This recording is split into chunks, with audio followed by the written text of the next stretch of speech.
Two types of polyuria. One that's intentional and one that can't be helped, in my opinion.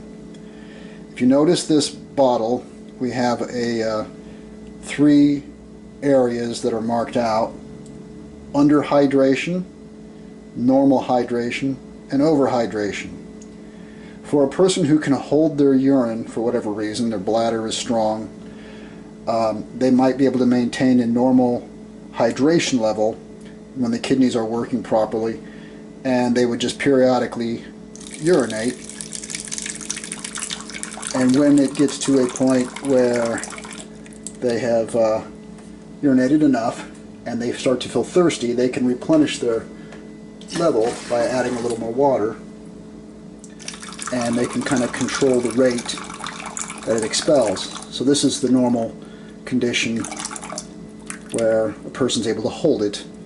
Now, if a person wanted to intentionally get into a state of polyuria, all they need to do is drink way too much water, and of course they have trouble holding it.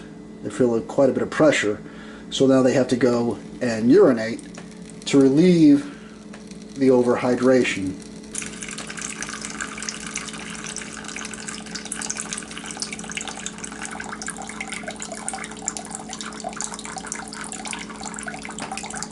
Now they're getting down to the normal hydration levels, they can probably hold it again. So this would be the normal condition. Meanwhile, for someone who has trouble holding their bladder closed, they are urinating constantly. I'll just let it go to show urination constantly. Now the normal hydration level drops and they start to become underhydrated, so they begin to drink more. But since they're unable to hold it, it continues to fall until they are underhydrated again, and they drink more, possibly even overhydrating at some point. But they continue to lose water, and now you can see this container is filling much faster, the same amount of water over less time, because they simply can't hold it. So there's two ways of looking at it. You can say what goes in must come out. So if I overhydrate, what goes in got to come out.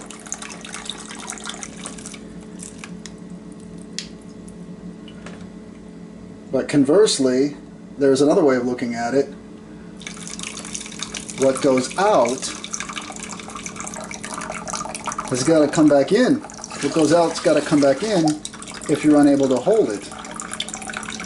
So two ways of looking at it. What goes in, if you can hold it, you can hold it and hold it. You keep drinking and drinking and drink too much, then what's got to come out. Or the other side, if you can't hold it and it goes down into underhydration, then it's got to come in. What goes out's got to come in. And it's this constant struggle to stay normal, constantly filling and filling while it's leaking out, that gives you these huge volumes of fluid. But since you're not going over the rate per half hour that would flush the kidneys, 2 gallons over a whole day, you can survive that. But you have to keep putting more in. What goes out must come in. This is the other way of looking at it.